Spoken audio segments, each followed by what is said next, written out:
Hello, everyone. This is the webinar for healthcare professionals and allied health professionals. And I am going to just read out what we said exactly. The title is Understanding the Power of Mind and Spirit to Manifest Health. And this is for clinicians, therapists, and coaches ready to reconnect with ease, clarity, and purpose, restoring their own well being and effectiveness.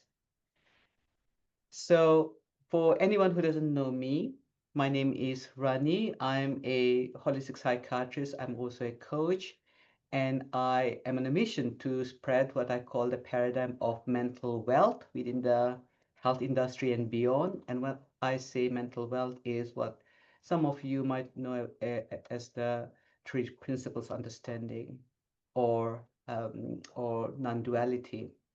And I am so grateful that I have a I have the conventional approach, like what I have been what my training has taught me, and I didn't just stop there because I also, like 2007, I decided to become a coach, and since then I've been coaching initially as a hobby coach, but that had also meant that I have always been fascinated by what can I learn that can help me be more at ease, help me be more effective, so that then when I show up with my patients, my clients, my coaching clients, they are, I am really of service to them.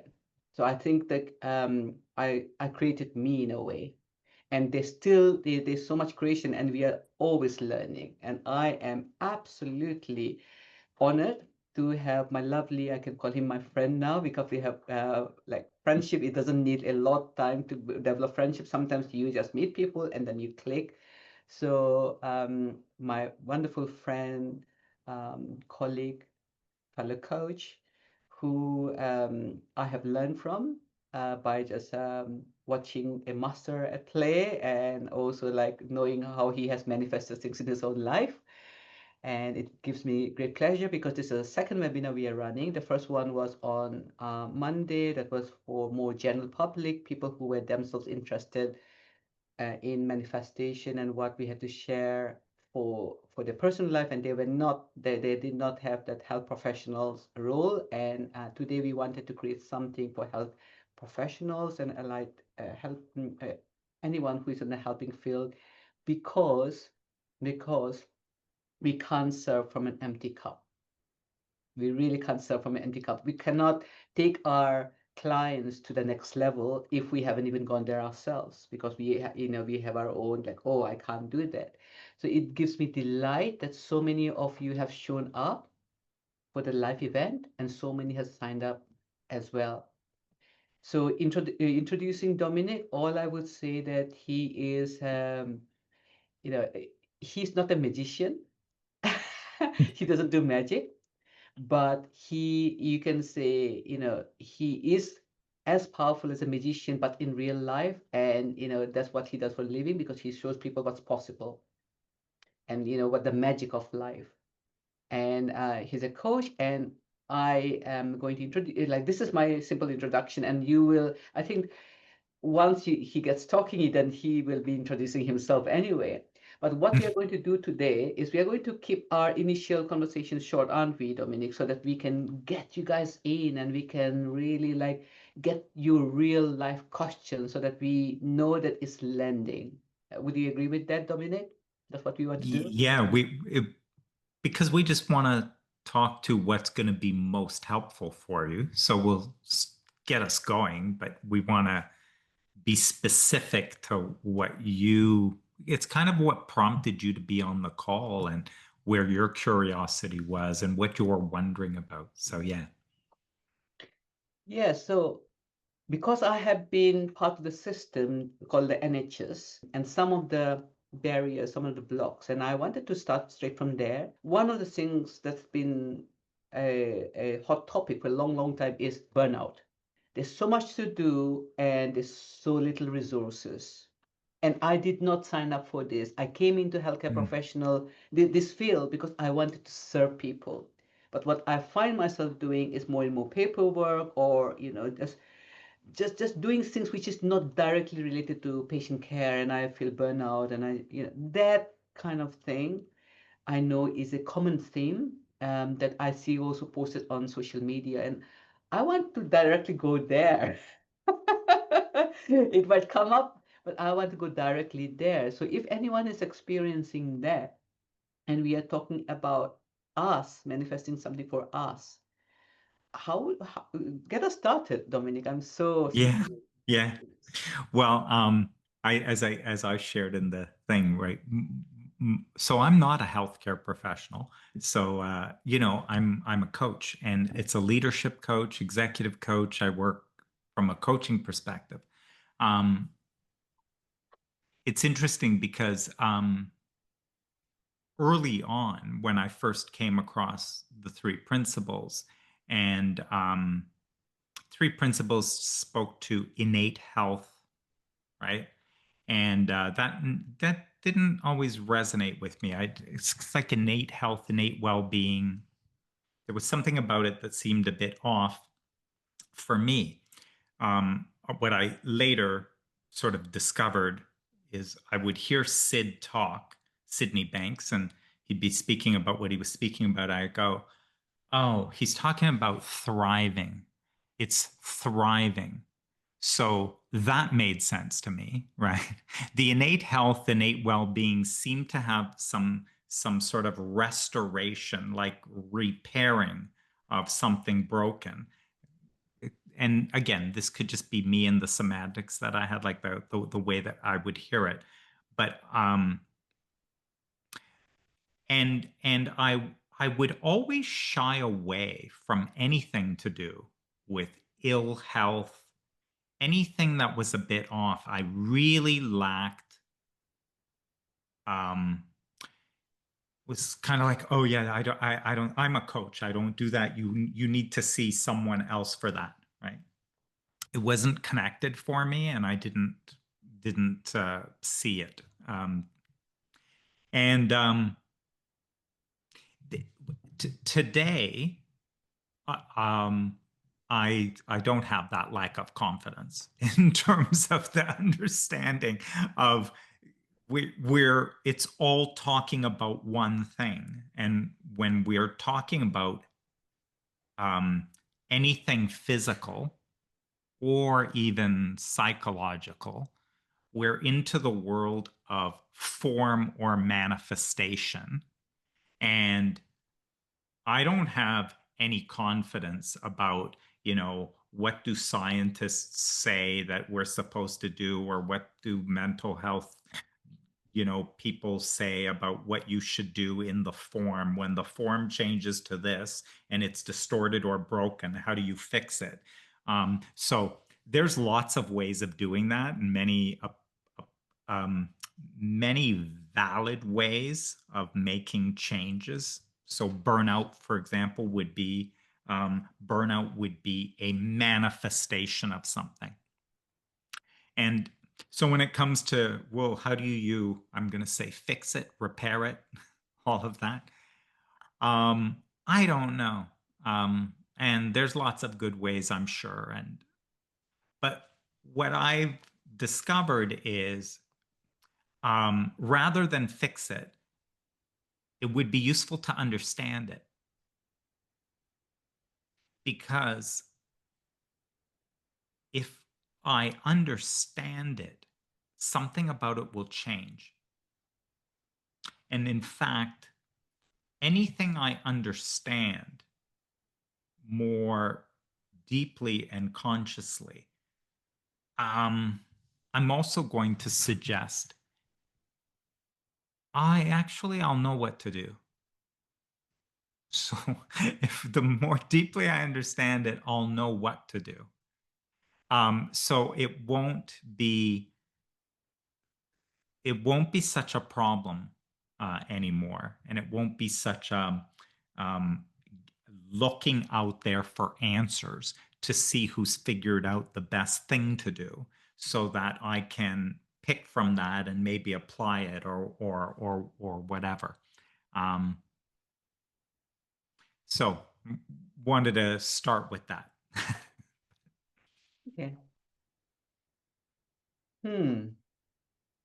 So what do you think? Like, okay, so you're talking about understand. So where does creation come into this?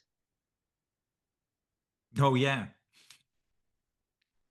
Well, which kind of gets to burnout. Yeah, Like, and because also if it's, the antidote to burnout. yeah, yeah, that's very interesting because that's why it doesn't matter where you start from an understanding perspective, because um, understanding burnout will will be the same thing as understanding anything, right? So um, you spoke, when we ask about manifestation or creation, I'll say as like maybe as an assertion, right? So each of us, we are creating our own experience. Um, so in burnout, we're creating that.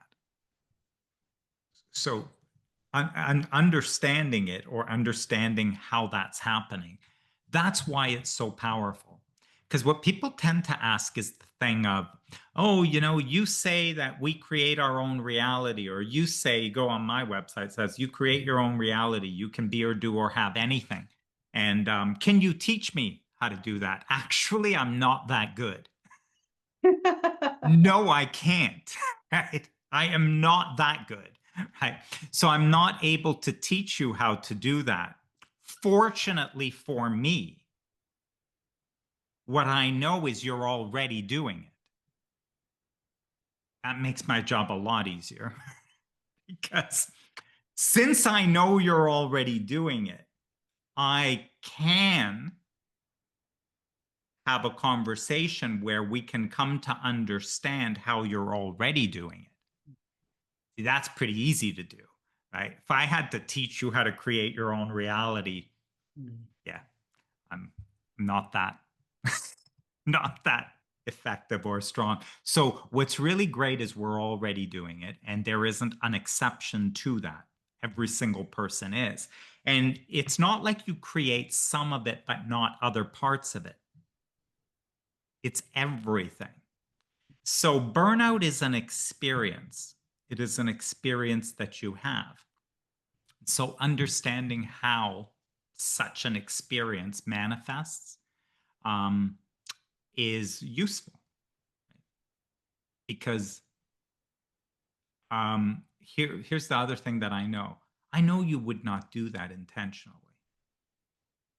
I don't know that there's anybody who would create. I say, oh, you create your own reality. You can be or do or have anything. And they go, this is wonderful. I'm going to create burnout. I want that for myself. Right. So I don't think so. I don't think anybody's going to do that. Right. So, so if it's happening, then it's happening outside of my conscious awareness. But what does that mean? That just means that I am creating something and I'm not conscious of it. That means I'm creating something in my sleep. Could you imagine to be effective, right? You want to be effective. You drive a car. There's a certain level of awakeness required to drive a car, a certain level of consciousness required. If you're asleep and not conscious driving a car, it's not going to go so well. It will not go according to your intention. It's unlikely. so, so this is a bit the same. Unwanted things, unwanted things, we remain the source of that experience. but it is not happening out of conscious intention. It, I, I basically, I don't know what I'm doing.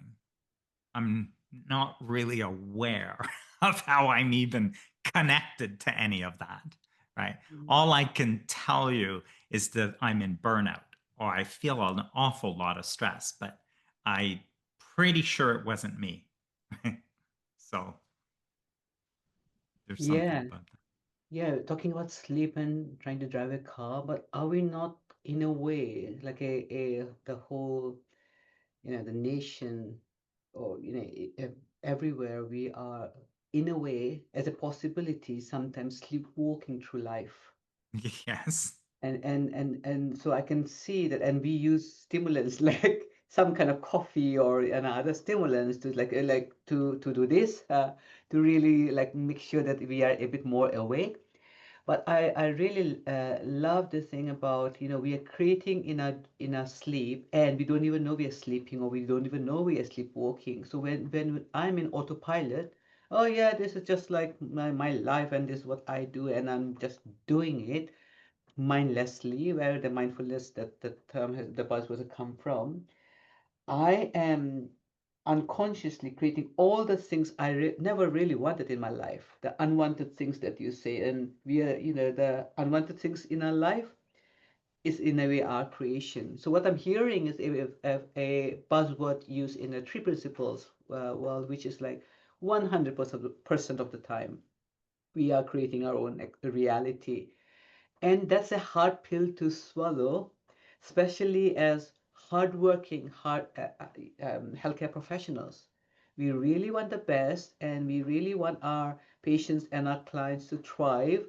And are you blaming me? So immediately what comes to mind is like we might be so critical about ourselves. Like maybe I'm not doing a good enough job. Maybe I'm not good in the first place. This is why I'm having burnout, because I'm supposed to be. And anyone in the mental health service might say, but I'm a mental health practitioner. I should have good mental health. And they can really then start creating that criticism and conflict, and they have experience even more burnout. And do you think this is a possibility that way? Mm. I'm glad you brought the blame thing because that's the issue with in this conversation in exploring it is that people can hear like a blame, like so. Oh, so is this going to say that I'm to blame because I have this stress or this illness or physical thing going on here? And so now you're saying I'm the one who's doing all this, right? So there's just something in that, right, which is like it's a blaming thing, which is disempowering, right? It's like a disempowering thing. Where we're actually going is more um, an expansion of consciousness, awareness, awakeness, which brings me to empowerment about this. At a lesser level of awareness, I'm victim to something else. It's the system. I mean, it's the system and the caseloads is what the issue is. Um, I, you're saying I create my own reality, but I can't do anything about that stuff. And so, I'm, as far as I can see, will be stuck like this forever because unless they do something about all that, unless they make changes and make this all more reasonable, as far as I can see, I'll be in burnout the whole time. Right. So now I am completely disempowered. Mm, I have no say. I'm at victim to something going on. mm, So, our conversation and the exploration is really about empowerment. But the mm. beginning part of it, a lot of people will go, wait a minute, are you trying to blame me?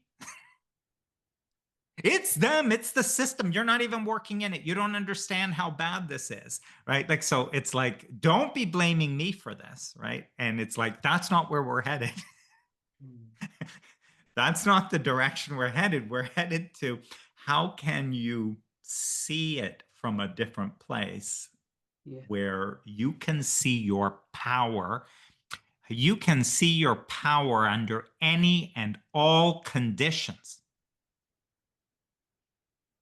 under any and all conditions.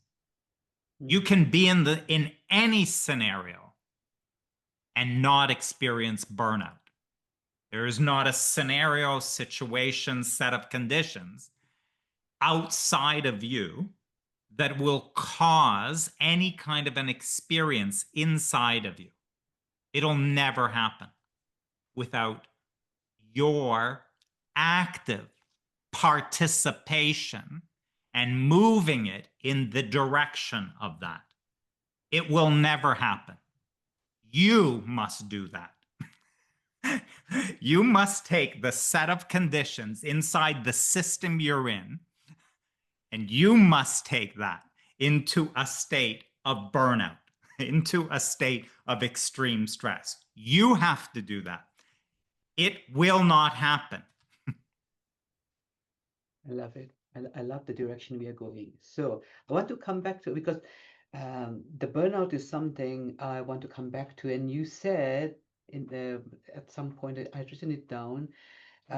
It's a given that that we are creating is a given. And then you said, so I don't want to teach you that how you do that, but we can explore how the experience, say for of burnout or stress or anything, manifests. So can you tell us a bit about that, just in case someone is very new and have Right. not heard you say, what do you mean by how the experience manifests?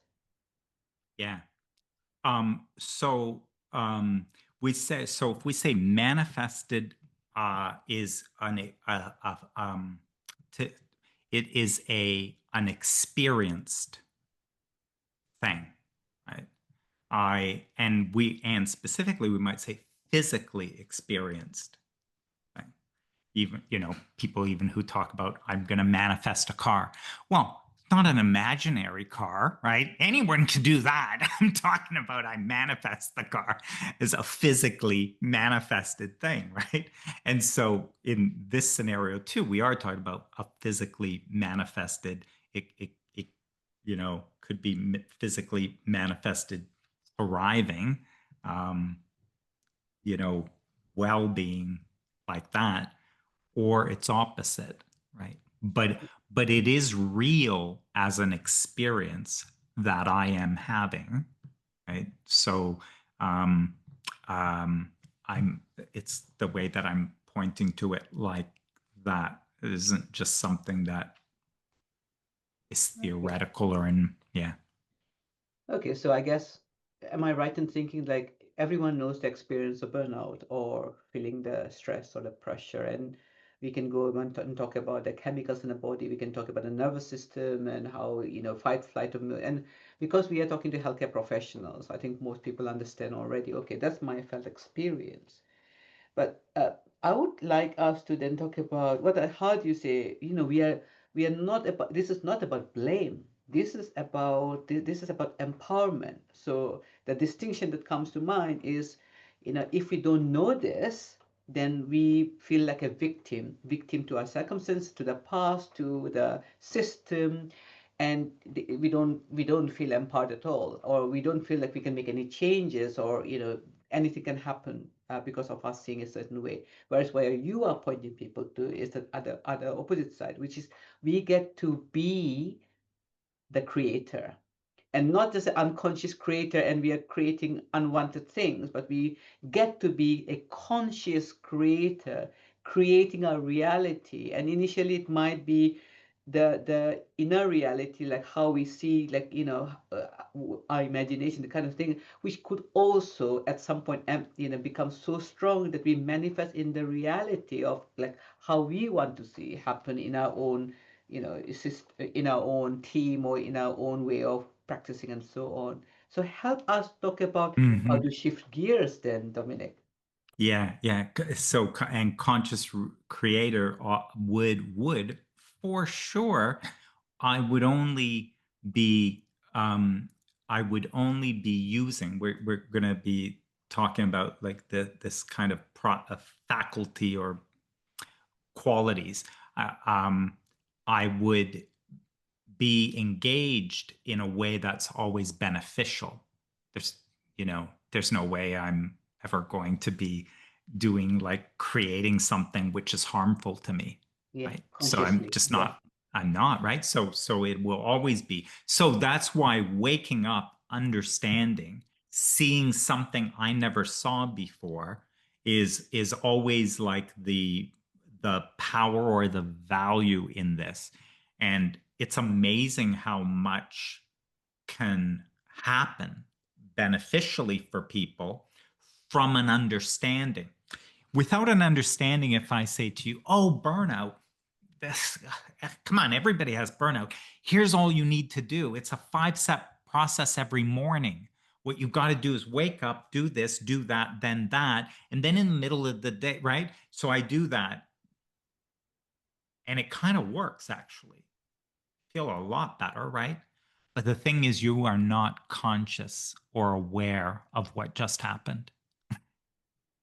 So you're following this process, and it works for a reason, but you're just not conscious. You are still dealing with this outside thing which is harming you, you know, uh, Yeah. uh, right? And now you've figured out a new dance which seems to Yeah. make it harm you less, right? So you sort of distracted yourself from something, but you actually aren't understanding the Can we way. slow down here? I think this is a really good point. Um, and I used to be there myself for a long time. It's like, give me that 5 steps. Yeah, And I know we had in the last webinar, someone was saying yeah, everything you're talking about seems very cerebral, right. give us something practical. Remember that Tell us practical? something practical. What do you? Yeah. And it seems like someone just has to give up those key steps and our life will be so good. And thinking about the self-help books, why the self-help books, it's a big industry, right? And the self-help industry is huge. And people have their breakthroughs. People have their aha moments, and then they say, this is what helped me. And then I know that the 5 steps here looks like, oh yeah, I can do it. And like you said, I can make it a practice. But if I don't have the foundation, and it's okay to do it, but if I don't have the foundation, my foundation is shaky, I really get lost. And I think like I'm confused now because I'm following the process step by step, but I'm still missing the key ingredient, the key thing about how do we become a creator? How do we take back our power, like you said, and see my power in all conditions, not just when it's the weather is lovely and it's sunny and I'm at the beach, but even when things are really going wrong, or not according to my wishes, and it's all dark out there and gloomy and it's thunderstorm. So yes, absolutely. So I wanted us to Mm, slow down because I think that's key. I don't mm, think they're looking for the quick fix here, and that yeah, nailed it, and my life is really going well. And after some time, you say, maybe I need some more steps now. Who else yeah. can I look for? So it's the outside in. So thank you so much. Please Yeah. proceed. And so in the slowing down is where you said, I love what you were saying about the mind. Sometimes things are like, in our mind and imagined, but eventually we're going to experience, right? Which speaks to something Sydney Banks, right? In 3 principles, which were mind, consciousness, and thought. This is what Sydney Banks described as these 3 principles, which will explain all human experience. And they are these 3 principles through which all that you have ever experienced can be explained. They are these 3 principles that are used, that are the explanation for everything you will ever experience. So, and Sid, it's unfortunate. He used these words two ways. He used the words two ways. So he talks about the universal, the principle of mind, the principle of consciousness, the principle of thought. However, those are common words. So it was really confusing because then you'd say, oh, so this is all about my thoughts? No, it's not about your thoughts. It's about the principle of thought. What? Thought? Isn't thought thought? No, not the way Sid talked about it. So Sid was talking about this spiritual energy. And at first you're going to say, well, hang on, but we're doctors or scientists or anything else we are. You can't be bringing spiritual energy into this thing. We just want to talk about physical health, mental health, right? So, but this spiritual energy is not all that mystical, right? It's just not that big a deal. All we're saying is if each of us with an actual experience of this is that you do realize that even when you just consider yourself is that there really is something physical here, right? You can touch it. So we do know that that's here. I also know that I'm thinking a bunch of things. Oh, it's a beautiful day and I'm planning like what later or whatever, or if I'm presented with something I can think. So I know that there's other sort of stuff going on, right? So there's something physical going on and there's something mental, psychological, like there's some thinking thing going on in here, right? What's often overlooked is what is charging this whole thing up? Because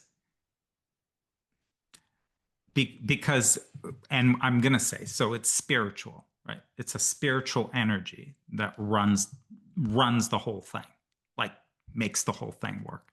Say, yeah, I don't believe in all that, right? Okay, well, why don't we just like take that out and now we can go back to that conversation and you'll be dealing with a corpse. So we can well, first of all, we can't talk about it because I won't be able to talk, right? So if once you remove spiritual energy, now there's a corpse, can't even speak, there's no ideas to be formed, right? So that is what it is if you don't include spiritual. And what Sydney Banks talked about is spiritual. And what he said is there's a spiritual energy. He used three names for it, but he was talking about one thing. And he said mind, consciousness, and thought. He used three words as a description of this energy. You know what the energy is because you're never apart from it. Well, I don't believe in that energy. Doesn't matter. It's that energy that is having you claim you don't believe in it. Right? Is that You are it is saying you that are using that energy even to say you that. are like it's the same energy that is debating the fact that there's any energy here at all. There is no energy here at all, right? Like it's just the same energy doing all that stuff. Again, if you were to remove it, there'd be a corpse and there'd be no talking and there'd be nothing, no ideas here to share, right? So what about this energy? And the reason I brought that is what you said. So Sid distinguished that this energy, which is a formless energy, comes into form. So the formless expresses itself into form. That's me. That's you. That energy is like it's like this is an expression of it, right? And so we are infused with it. We are an aspect of it. Sid actually said, who you really are is a microscopic aspect of this energy of all things. Because, by the way, when you say it's an energy, right? Well, then it's automatically this energy without form, spiritual energy. That means it's infinite. Because if it was finite, like what would contain it? Would you put it in a box? Like what's going to contain it? The box is made of it, right? So there's nowhere it isn't and nowhere it stops, right? So it is the energy of all things. Now, by the way, a metaphor for this. So he said, I'm going to call that quality of it mind. The energy of all things, mind. It is the intelligence of all things. So, in other words, anything is made, formed of that energy. And I'm saying it's an intelligent energy. So, I'm going to say it's infinite intelligence. And why do I say that? Well, if all things are made of it, that must be pretty intelligent because every formation, right, is coming made of this. So, mind, the energy of all things, an infinite intelligence.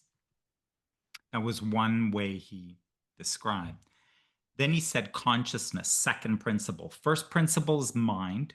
There's that energy. Second is conscious, and conscious is not a new thing. He did not. You got to watch it. It was like if he's talking about one thing, make sure he doesn't add anything else, because on the one hand, the description was it's all, and so if he was to add something else, he can't do that because on the one hand, he said it's all. So when he says the second thing, which is conscious, he is still describing the same thing. He's just added a quality, a characteristic. He said, it's an intelligence not like you would get if you in the information in a book or the data that's on a spreadsheet. This intelligence is an aware intelligence. It's an aware intelligence. That means it is conscious. And so that was a second quality of this. It's conscious. And then thought is a creative principle, which is that is conscious. Thought is implied. Again, I'm not going to add anything. Thought becomes implied.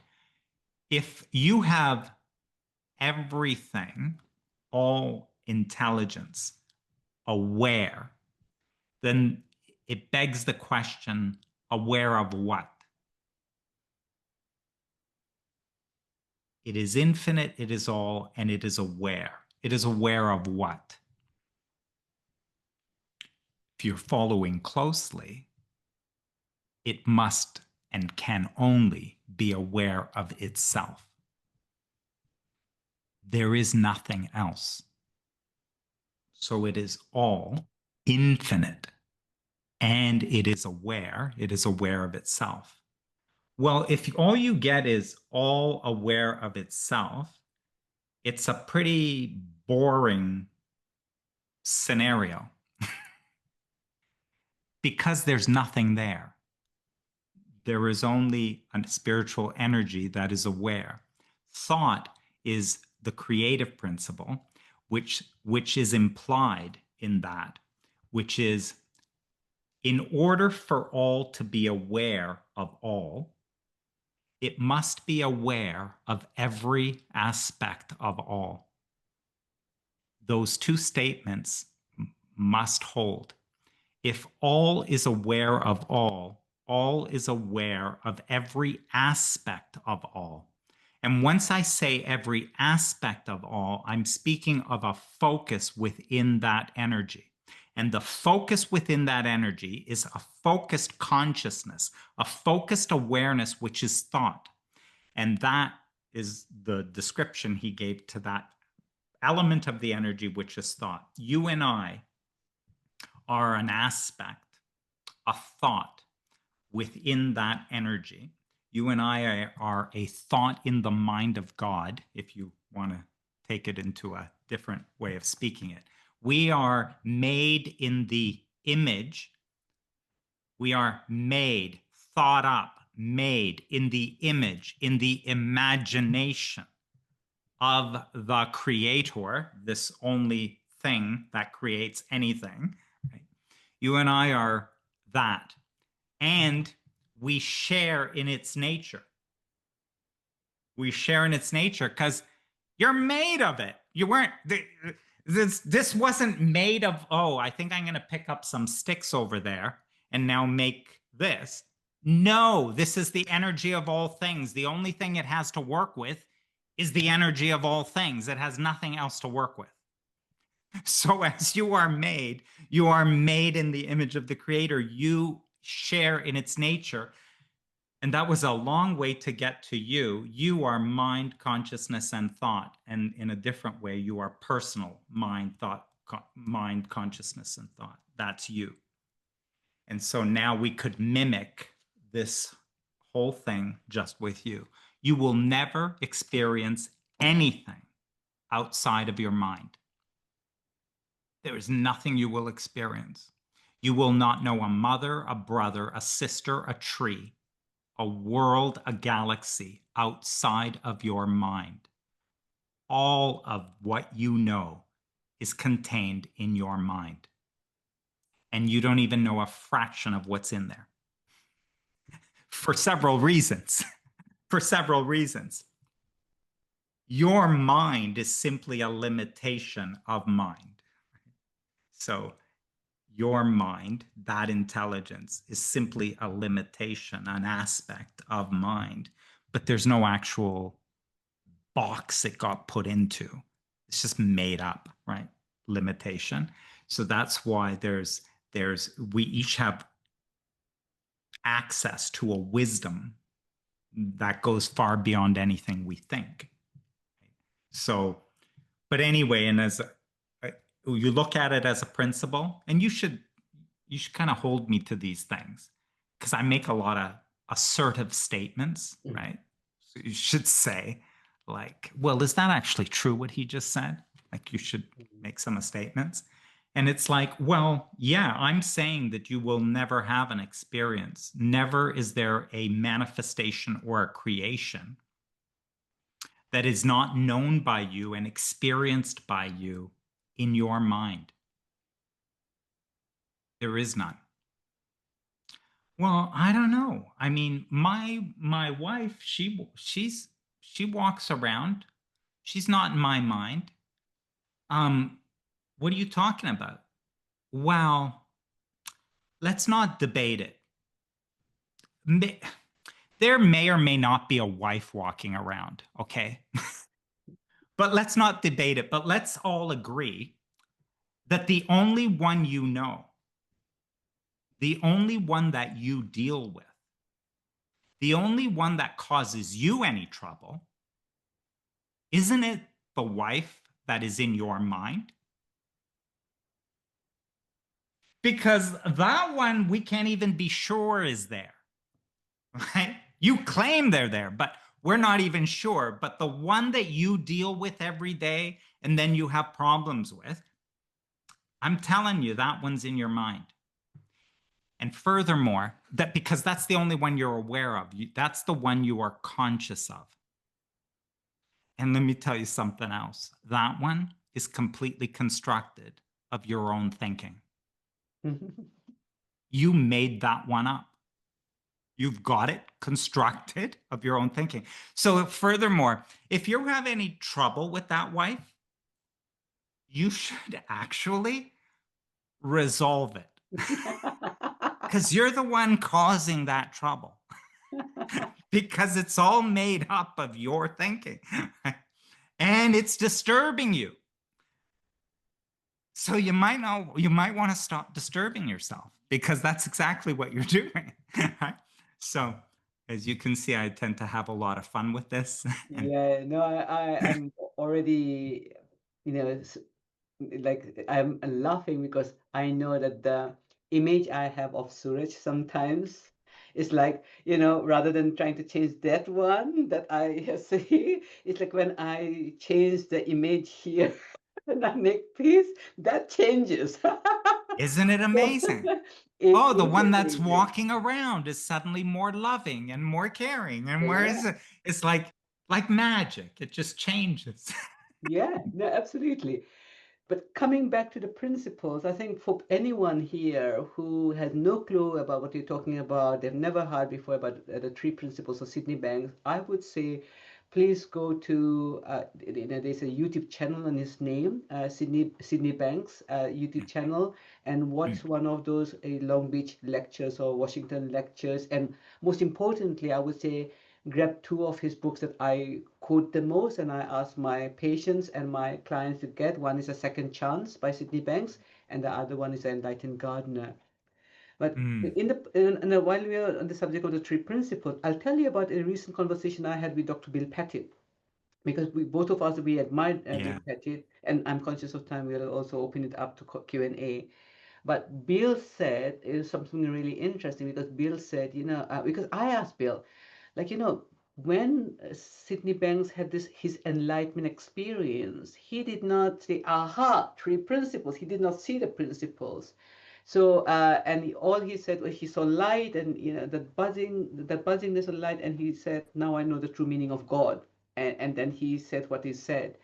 And then I asked Bill Pettit that, and Bill said, because he had trained with Sydney Banks for over more than 25 years of, however long. And he said they had one-to-one sessions, lots of one-to-one sessions, back and forth conversations.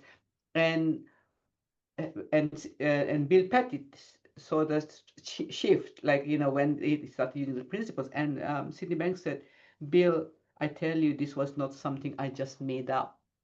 It was not that like I thought, this is a good metaphor, and I'm going because I'm going to the all these universities and everything, so I'll start making up something. He said, I tell you this, this was gifted to me because and this is Bill's word. He said, when initially Sid Banks thought, I'll just tell people about Yeah. we are all Yeah. perfect, and we are whole, and they will just get it, and the whole world will change. And soon he realized, oh no, I have told people my experience, but they don't seem to get it. And then, according to Bill, he said, Sid knew enough to just get quiet. Sid knew enough to just get still. And he said to Bill that, Bill, this came as a gift. This was gifted to me. So, and that was his word of, this is how he articulated to it. So what I'm sensing is that, whatever phrase it really, like, maybe it was from the wisdom, if you were to speak, that it's really like something shifted for Cindy Banks to say, rather than talking about light, this is what, like, this could maybe be a service. So I just wanted to add that, because I had this recent conversation with Bill, and I thought, that's fascinating. I didn't know this. So that is really good to know. Mm, So, Dominic, shall we just open it up now? I would yeah. love to know what's Yeah. landing for people and also any questions. So, we have got plenty of time. Who would like to raise their real hand or their electronic hand with any comments or questions? Because I think the conversation we had so far is so mind-blowing, fascinating. And I would also like to hear some yes buts. Yeah. Yes, but. Yes, Dominic, yeah, I get you. Yes, but. Because that's when we all learn. And I'm going to just unpin ourselves so that we get to see everyone. Yeah. Dr. Bill Pettit is so great. Like, as I said, I'm not a doctor and I'm not, and when I heard him then make the connections, the physical connections, I'm like, oh, that just, it was so clear. So the part with the body, because now he knows that side of it, right? He's a psychiatrist. He understands the whole chemical stuff that goes on and all of that. I don't know any of that. I haven't studied any of that stuff. But then how he was making those connections, um, really is the explanation of how this that we're talking about, which sounds only uh, like a thought or something non-physical. How's this even connected to then something physical? Mhm. And yeah, it was. he's great to listen to. And I know that, Rani, your conversations with him are available, and Yeah, they'll make a lot of those kinds of connections. yeah, yeah. Already, I think I have got 3 videos of conversations with Bill. Um, and if anyone is interested to watch the Yeah, conversations I had with Bill, there are 3 different ones. I think even 4. But I love this guy. We jump on yeah, a call, and it's so powerful. And also the way he sees trauma, because there's another conversation we're having right now, and soon yeah. we might be appearing on a podcast of something amazing, the two of us talking about trauma, but from the 3 principles of understanding. I think that will be Wow. fascinating. That will be fascinating, and presenting to a non-3 principles community audience. So that will be really the next level. I saw a hand up. Is it Lori? Did you want to say something? Yeah, please unmute yourself. Yeah, thanks, Randy. Um, I'm also a massage therapist besides a coach. And what I'm going to relate right now is an experience I had yesterday that shows how the intelligence, I'll call it the intelligence of mind in this case, from what Dominic was describing, showed up when I was working with a client yesterday.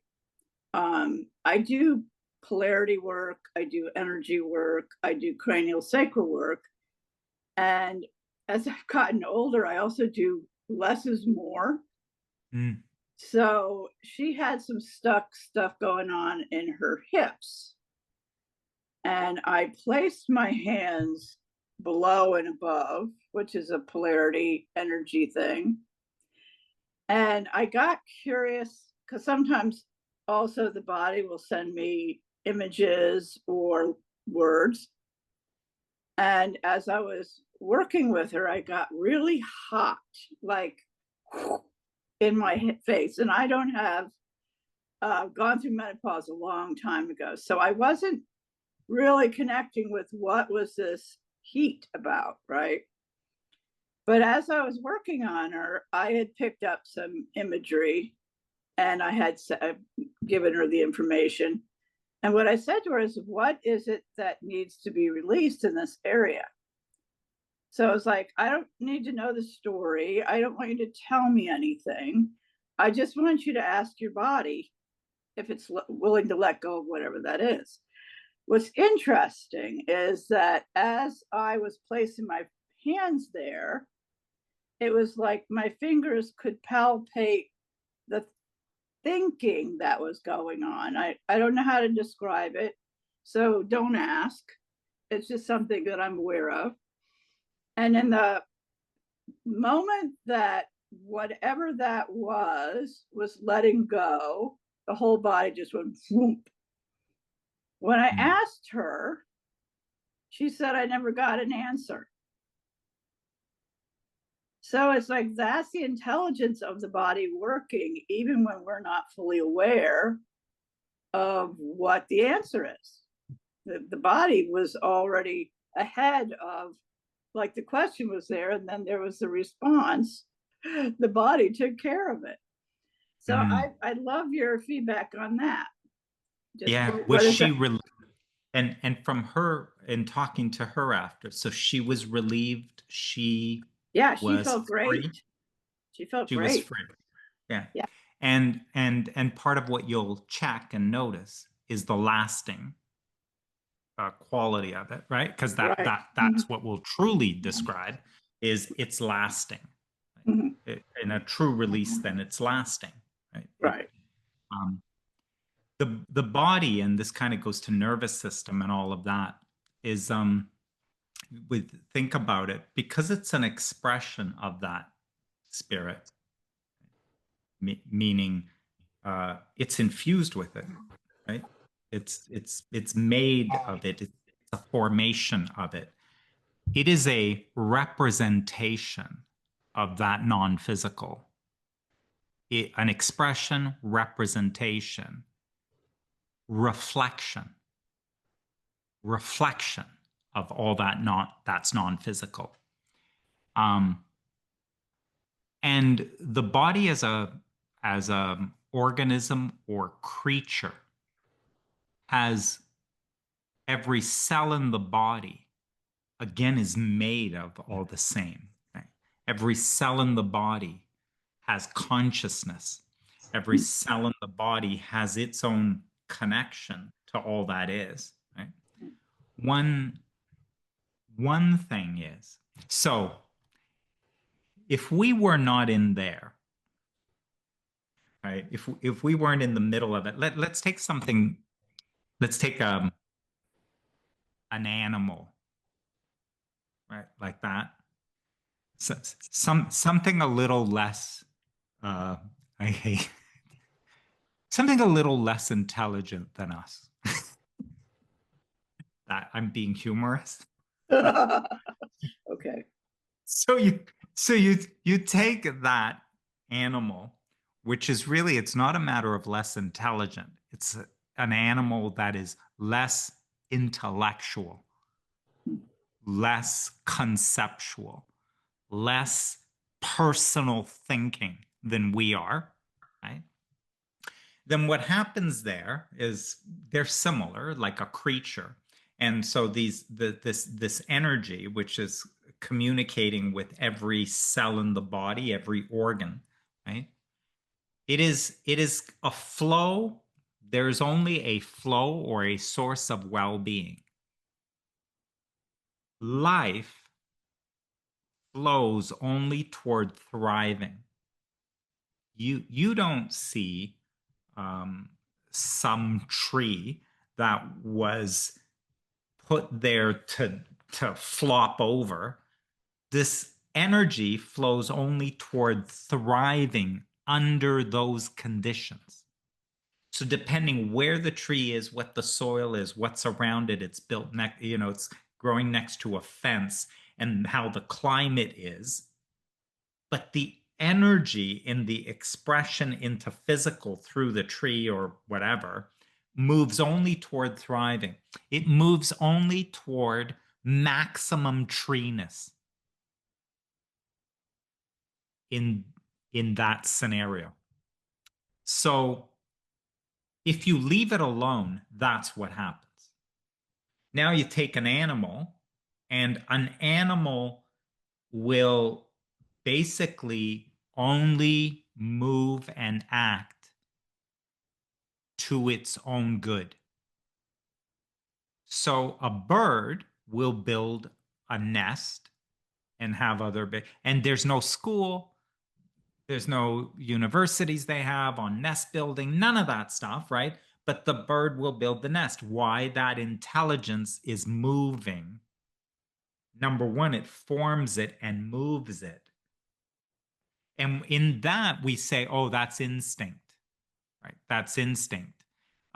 So it's that energy moving through. And then the weather changes, the climate and all that. And then this bird flies south for thousands of miles or kilometers. It will fly to a warmer climate. So it only moves, and every movement is for well-being. It is furthers well-being and furthers thriving. We get in the middle of all that. This is the thing about us with our intellect. So we are made in the image of the Creator. We have free thinking. We are creators. And you can see that in the difference between the bird or the beaver and the human being. The beavers, they build dams, but they've been building the same dam for thousands of years.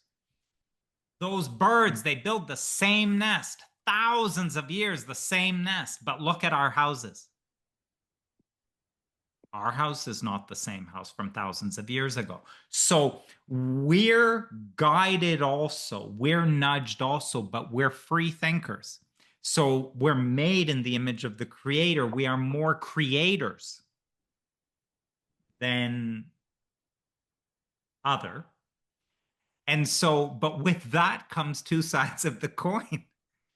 You are made in the image of the Creator. You are free. No limit placed upon you. You are so free that you can allow and follow your own well-being, and you can resist and deny it. You are so free you can choose bondage. You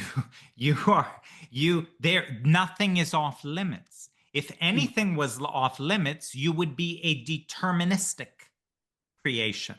You would only have a limit to what you can do, but you don't. You can think anything. So sometimes we'll think things, and we think things that are opposed to us and not serving us. But you can't think it. You can't oppose yourself with this faculty, this power. You cannot oppose yourself and not feel it. You will never oppose yourself and not feel it. So feeling, and Sid talked a lot about feeling. He said, it's like basically he's like, it's all in the feeling. Follow the feeling. Listen for a feeling. It's all feeling, right? But there's something in this, which is the wisdom in a feeling, which is letting us know how we are using this power of our own thinking for our well-being or in opposing ourselves and harming ourselves. Randy, I see you went off mute. Was there something there that you wanted to? No, this is so rich.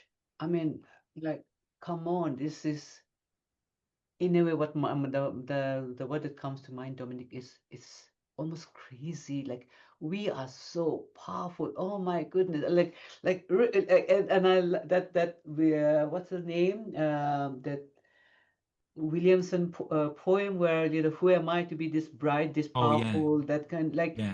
Marianne And Williamson. so that one came to mind, and also Jack Pransky's quote, like, all we are is peace, wisdom, and whatever he Yeah, said, and the power to say we are not. Like, I'm just, when you said you are so free, you are so free that you can even bond yourself and put yourself in a you prison and can. say, and Yeah, pretend that you forgot all about the lock, that you were the one who put the lock and the key there as well, and you're just sitting there, right? right. That picture came to me, and I was like, it's so fun. It's almost like comical in a way what we do to ourselves with the stuff that we play in our mind. So that came to mind, and yeah, no, this is, well, Yeah, once we get it, and that I yeah. love how we talked about, the whole point of this, the energy is moving us towards well-being. That's how that's the essence of it. When you think about the nature of well-being, or the nature of this energy, the nature of this energy is to guide us to well-being. And we see this everywhere. Like you talked about the birds, you talked about the nest they build, and we go even one step higher. We have God upgraded us to have, like, you can Use it any way you like. use it any Use way it you any like. way you Yeah. like. So Where she you did not give can, the same permission to the other right, animals, but to us, use it. This is a gift, and use it any way we like. And what have we done innocently? right. And I just love it. I just love this conversation. It's so rich. It's so empowering. It's like, phew, I don't even have to keep judging myself. I don't, I can own it. And actually taking ownership of my life can be really fun. And I can, it doesn't mean that I have to keep blaming myself. I can have fun creating a life I want to create. And also when I see that what I made was not so pretty, I can change it again. Is that a mistake is not forever. It's not set in stone. So that's what came to me. But Yeah, thank you, Laurie, for bringing this up. This is so beautiful. Um, yeah, yeah, Michaela. So nice to see you both and others too.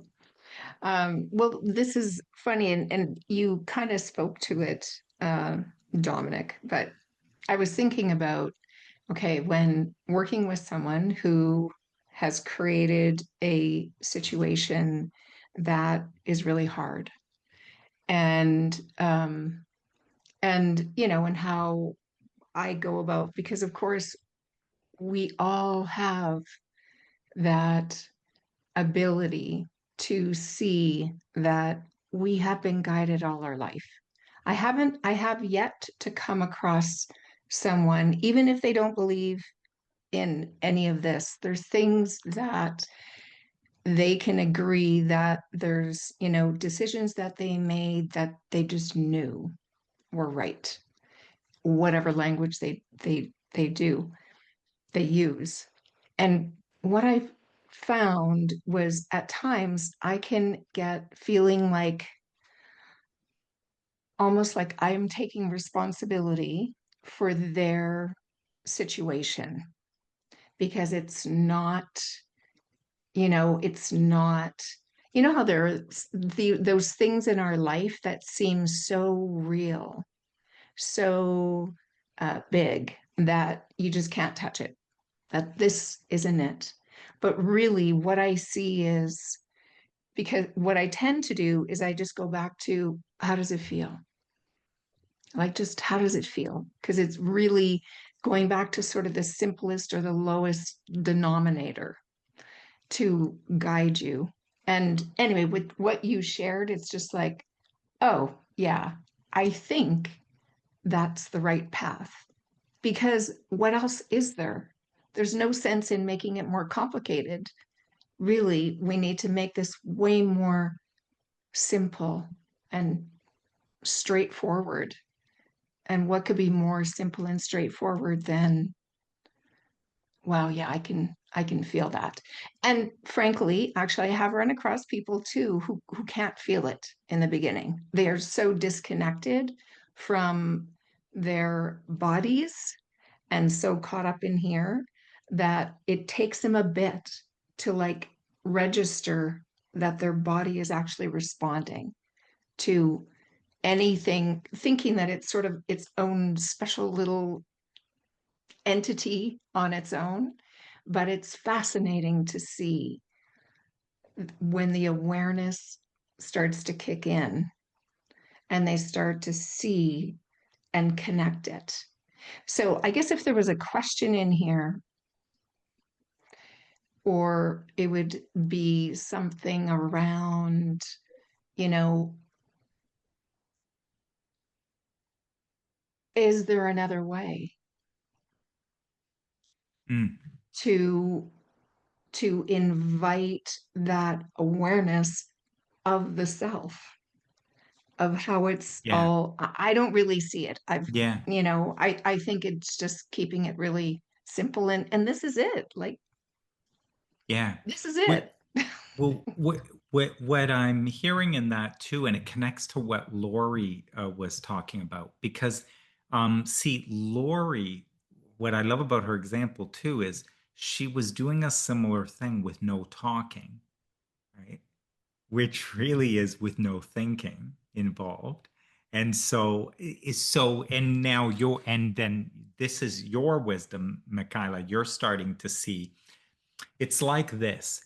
If I come to you with this problem that I have, it's in this relationship or it's in this issue, which happened to me 20 years ago, and it's been an issue for me and still is today, and it causes me all kinds of stuff. And I come to you with that, and you start talking to me to help me.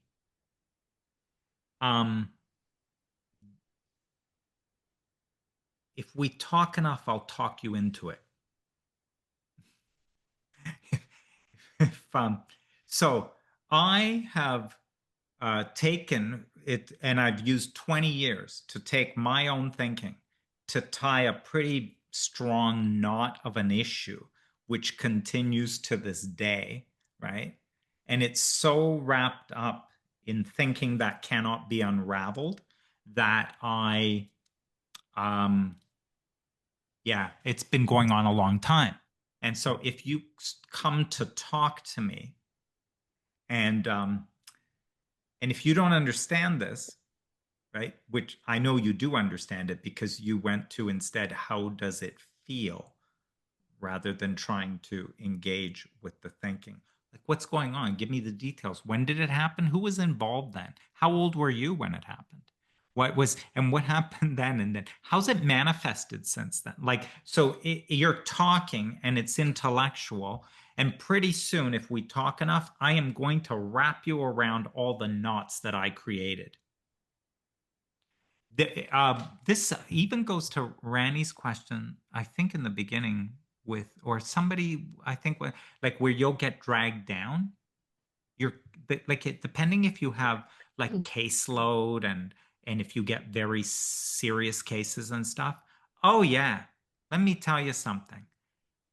If I show up and my energy is really strong with a lot of momentum in the way that my problem is, I will bring you down. Just go ahead, talk to me. I will bring you down to this level of issue and challenge. If you are not grounded in your knowing, if you are not grounded, when two energies come together, the most clear, the most intense of the energy will dominate the frequencies.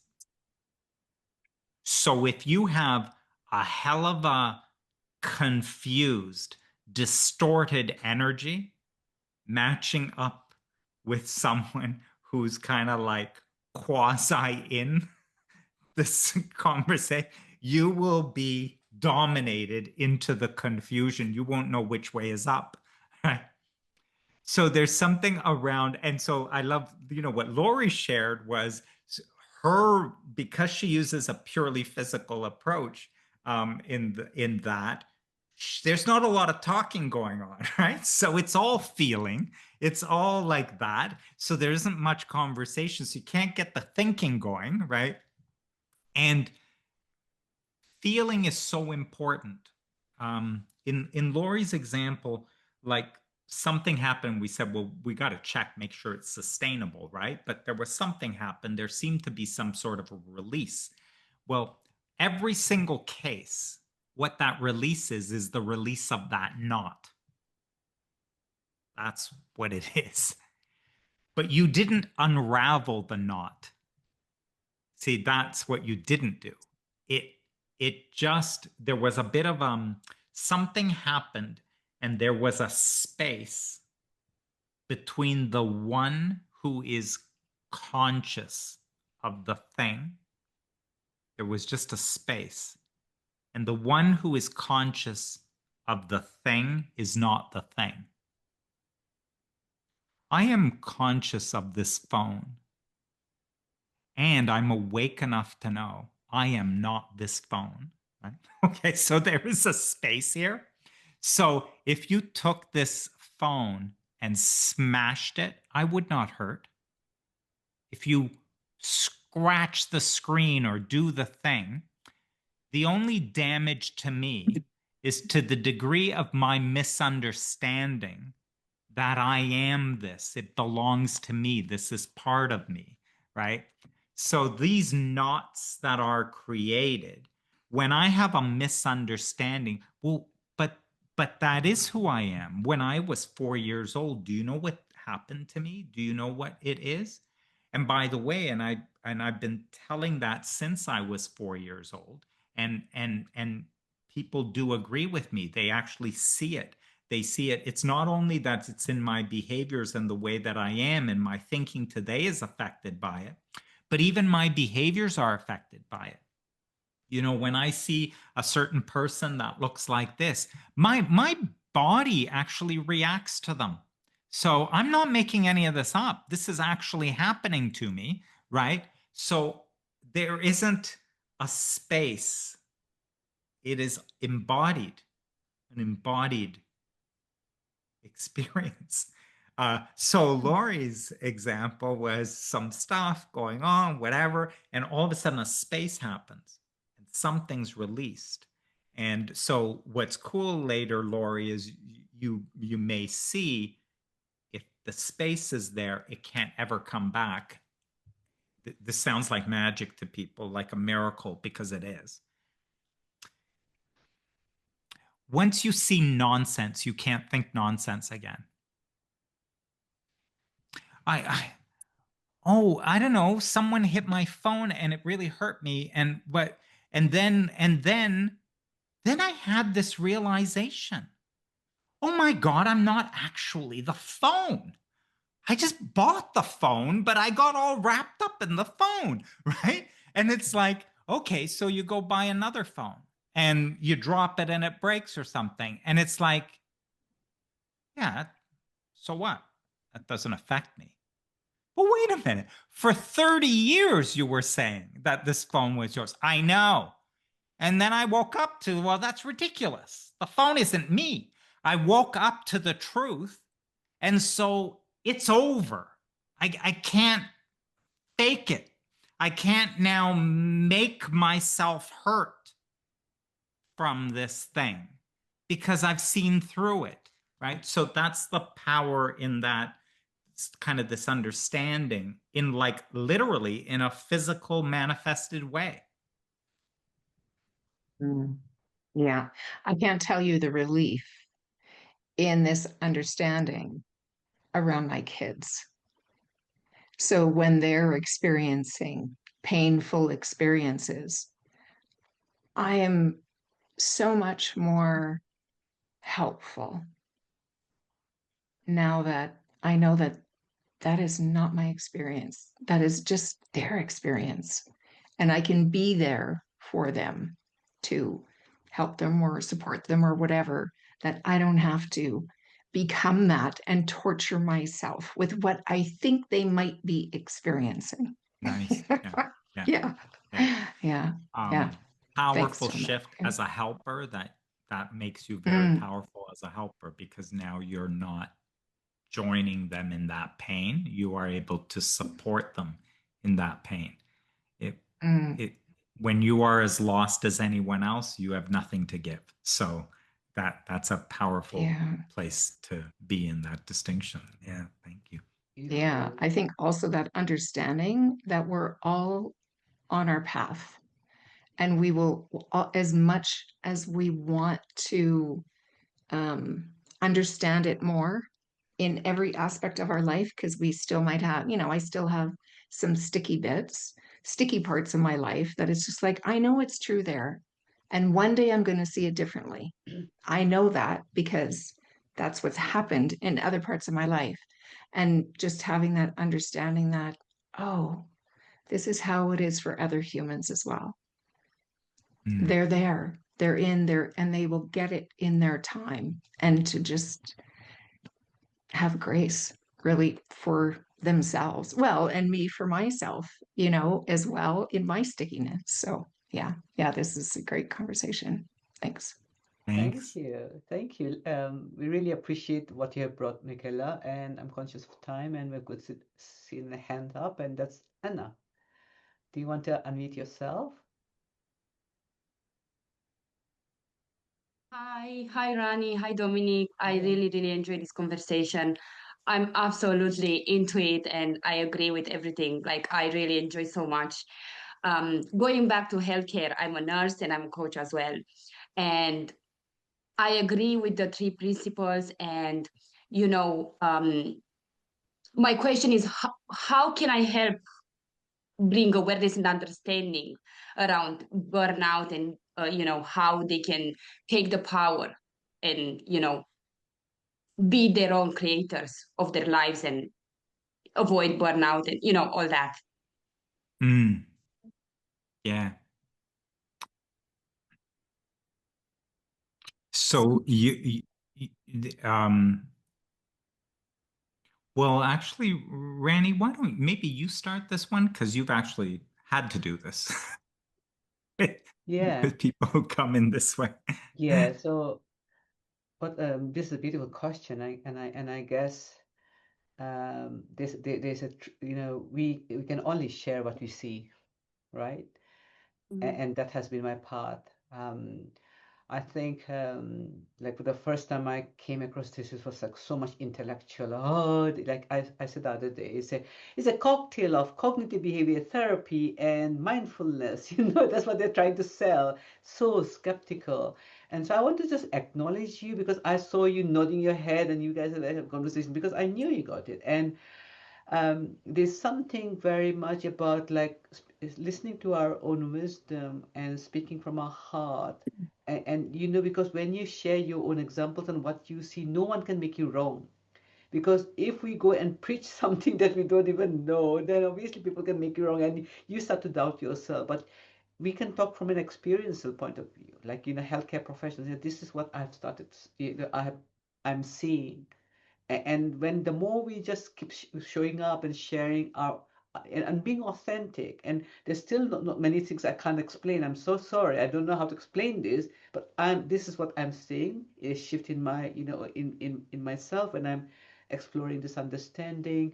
And you know what, when we are very authentic, and we are also, when we also have that humility, people do just slow down and listen. And I think the most important thing that, again, in a way, so many times Dominic has said that without speaking the word is you know, get better at listening. The more we just listen beyond these five senses without thinking, oh, I need to listen here, because I bet you when you're listening to Dominic and when you're listening to me, you're not listening from your intellect or your ears. You are listening from a whole new level. So the more we just like become better listeners, you know, beyond our five senses, more and more things come to us. And I am blown away by how I'm guided, how the right people show up in my life, how Dominic showed up in my life after 1 year of not responding to my messages. And suddenly we created 2 webinars within the span of, you know, few days.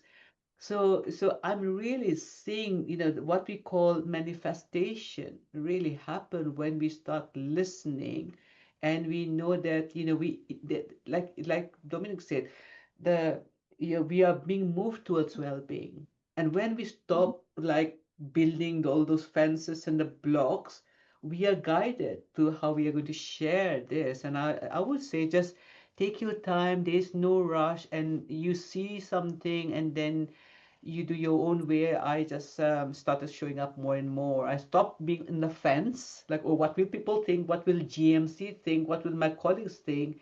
To just show up, like, you know, stop sitting in the fence, and the universe is always then happy to guide us. Mm, That's what I would say. Yeah. mm. Anything else you would like to add, Dominic? Yeah, it's such a great question. And what's really great about this understanding is the more you immerse yourself. Like if you're like, okay, well, I get it. Let me like just look for me, right? What happens is there's a matching amount of once you see it with clarity that it starts to show up in your work with others. As an example, you like so understand for yourself, oh my gosh, it isn't the workload that's been causing the stress. This is so obvious to me. It's me thinking and then I right, like, and you really see it, right? Now you get a patient, client, somebody comes and they're like telling you something. Well, part of this is you're not phased. They tell you the story. This happened, that this has been going on, you know, this has been going on for more than 10 years. There's like, to some degree, is like your reaction is not like the reaction I've been getting from all the other professionals. You don't seem all that concerned. Every time I tell anybody else this and I tell them it's 10 years, I notice the concern in their face, like this is serious, right? But you don't seem to have that. So without even speaking, there's something you're starting to affect them with without even speaking. Now, here's the other thing. You have a strong level of compassion because you completely understand as that story gets told. You go, oh my God, I would, that telling myself a story like that would frighten the hell out of me. like no wonder this person, right, is, they have every right to be in the state they're in. because that is what would happen. It's like you walk into a room and because a child was screaming in terror. And when you walk in, they tell you it was because of the monster that's going to get them. And when you look around, you sure enough see this ugly thing, right? Except you know something. So you look and you notice it's coming a light in the window through a teddy bear on the shelf, creating a big, horrible monster. Well, you don't laugh at the child. You know they're in horror. But are you scared? Not one bit. Your understanding is at a whole nother level. They no matter what they say. Yeah, you heard something. Yeah. Go ahead. Go No, ahead. that made so much sense. Yeah. That made so much sense because I do see it with another level, and I understand it, and I see it even in themselves.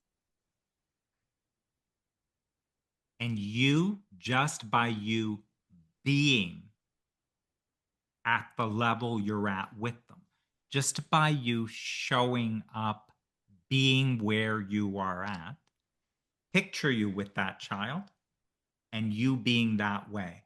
And that child thought that monster's going to get me and everyone in the house. And you walked in and you're with them. You don't seem all that concerned. Imagine how much calm there would be in that child. And you have not even said a word yet. It's in your being.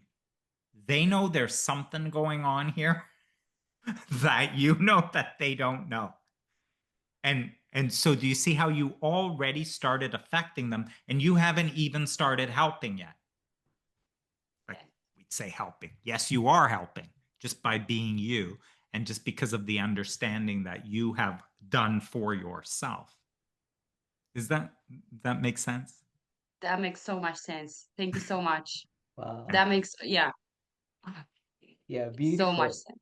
Thank you, thank you. And I want to wrap this up, just being conscious of time. But what I'm sensing is that as healthcare professionals, as allied health professionals, you know, this understanding helps us vibe at at the vibration. We are vibrating at such a beautiful level that without even trying to convince someone or trying to reassure someone or trying to be compassionate, we are being that Yeah. we are embodying that energy which stands for compassion and love and everything that we talk about in like as a soft skill in healthcare setting. And we don't need to manufacture those because we are already dead. And I really thank you, Dominic, for such holding us such a beautiful space for this very rich conversation. I want to thank each and every one of you for your presence, for the